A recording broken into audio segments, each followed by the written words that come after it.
नीतीश कुमार ने आपत्तिजनक बयान पर माफी मांग ली है। नीतीश कुमार ने अपने विवादास्पद बयान पर बिहार विधानसभा में माफी मांगी है, जहां उन्होंने अपना ये बयान कल दिया था।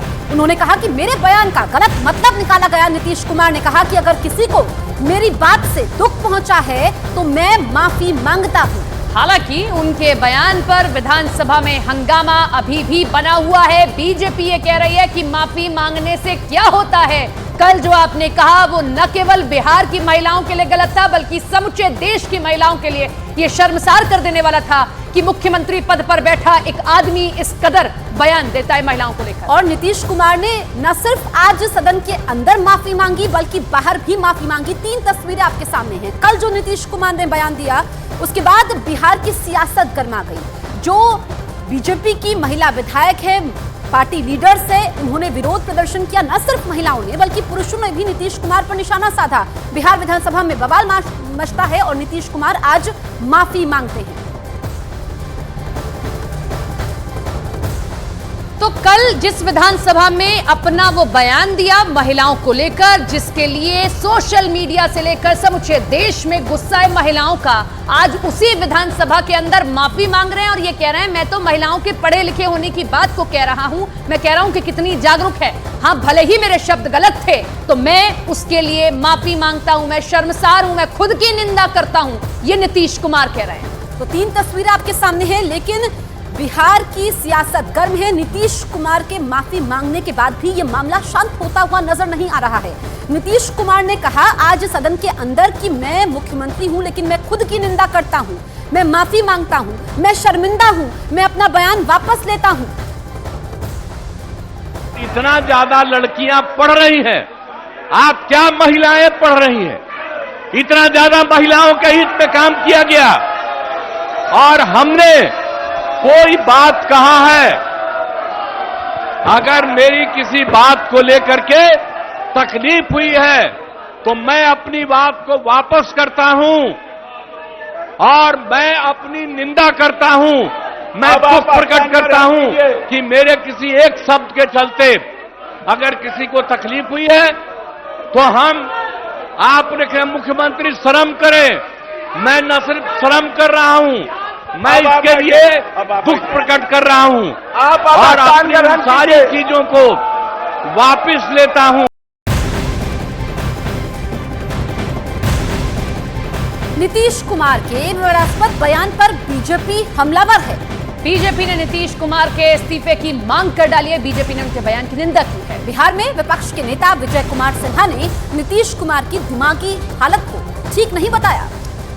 तो नीतीश कुमार ने कल जो बयान दिया वो वाकई एक ऐसा बयान था जिसे आप आम बोलचाल की भाषा में भी नहीं बोल सकते हैं। हालांकि बीजेपी सदन के अंदर भी हमलावर रही, सदन के बाहर भी आकर बीजेपी ने कहा कि जो कहा गया वो वाकई शर्मसार कर देने वाला है। माफी मांगी है मुख्यमंत्री ने, लेकिन बीजेपी इस माफी से संतुष्ट कतई नहीं। तो नीतीश कुमार ने जो बयान दिया वो हम आपको सुना भी नहीं सकते हैं। इसी वजह से नीतीश कुमार ने माफी तो मांग ली है, लेकिन अब विपक्ष के नेता कह रहे हैं कि उनका दिमागी संतुलन ठीक नहीं है। मुख्यमंत्री की कुर्सी पर बैठा कोई शख्स ऐसा बयान कैसे दे सकता है। और कल से लेकर के आज तक जो हमने देखा, बिहार में ना सिर्फ हो हल्ला मचा बल्कि दिल्ली तक भी इसकी गूंज सुनाई थी। और ऐसे में अब नीतीश कुमार जब बैकफुट पर आए उन्होंने माफी मांगी है, लेकिन अभी भी ये मामला थमता हुआ नजर नहीं आ रहा है। कल अब आसन को डायरेक्शन मत करिए। अध्यक्ष महोदय, आप सदन के संरक्षक हैं, सदन की गरिमा बरकरार रहे महोदय। कोई भी सदन के अंदर वैसे असंसदीय शब्द या उस तरह का वक्तव्य जिससे सदन को कहीं न कहीं शर्मसार होना पड़ता है। बिहार के मुख्यमंत्री नीतीश कुमार जी जो वक्तव्य कल दिए हैं, उनके सत्ता पक्ष के महिलाएं भी सर को झांपे हुए पूरी महिला का अपमान किए हैं। महिलाओं का ये मां जानकी की धरती है महोदय, ये शक्ति की भूमि को लज्जित किए हैं और उनको इस्तीफा देना चाहिए। वो मेंटल हो चुके हैं महोदय। एक मेंटल मुख्यमंत्री बिहार का कुर्सी नहीं संभाल सकता। इस तरह घटिया उसका ये बयान होता है, एकदम 3rd क्लास कटर का जो बयान होता है वो बयान था नीतीश कुमार का।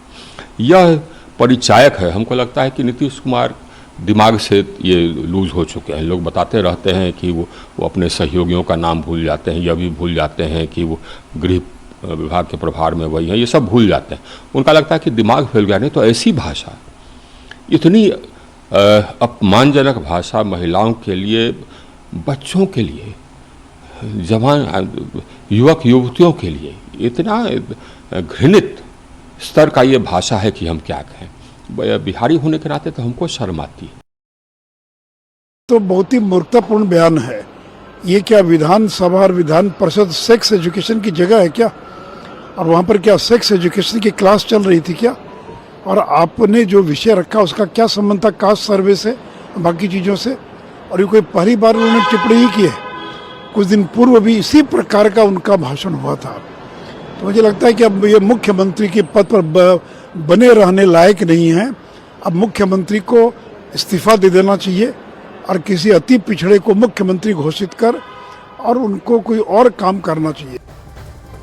तो सिर्फ बीजेपी सवाल खड़े नहीं कर रही है, बल्कि बिहार के मुख्यमंत्री नीतीश कुमार के विवादास्पद बयान पर राष्ट्रीय महिला आयोग ने भी नाराजगी जाहिर की है। राष्ट्रीय महिला आयोग की अध्यक्ष रेखा शर्मा ने क्या कुछ कहा, ये हम आपको सुनाते हैं। मुझे लगता है कि कोई भी कंसर्न नहीं था कि वो कह क्या रहे हैं। अगर उनको नॉलेज देनी थी तो बहुत सारे तरीके हैं जिस तरीके से वो नॉलेज दे सकते हैं। एक्शंस और वर्ड्स दोनों ही बहुत भद्दे थे और एक भद्दे मजाक की तरह थे। पूरी महिलाओं को उससे शर्म आई और वो सुन नहीं सकती हैं। वर्स्ट इज स्पीकर ने अभी तक एक्सपंज नहीं किए हैं उनके, और आज भी वो मीडिया में दिखाए जा रहे हैं, बार बार रिपीट हो रहे हैं उनके डायलॉग्स। तो आपने रेखा शर्मा को सुना, उन्होंने कहा कि अगर उनको सेक्स एजुकेशन पर ही अपनी बात कहनी थी तो शब्दों का चयन सही होना चाहिए था। और यही बात जो है वो बीजेपी के नेता भी कह रहे हैं। लेकिन जिस तरीके से जेडीयू ने कल तक बचाव किया था, चाहे हम जेडीयू की बात करें चाहे हम आरजेडी की बात करें, वो कह रहे हैं कि वो सेक्स एजुकेशन पर अपनी बात रख रहे थे। लेकिन इस जिन शब्दों का उन्होंने इस्तेमाल किया, जो भाषा का उन्होंने इस्तेमाल किया, वो अमर्यादित भाषा है और आम बोलचाल में आप उस भाषा का इस्तेमाल नहीं कर सकते हैं। न सिर्फ आप कर सकते हैं बल्कि आप उस बात को सुन भी नहीं सकते हैं। इसी वजह से नीतीश कुमार ने माफी मांगी और कहा कि वो अपने बयान पर शर्मिंदा है।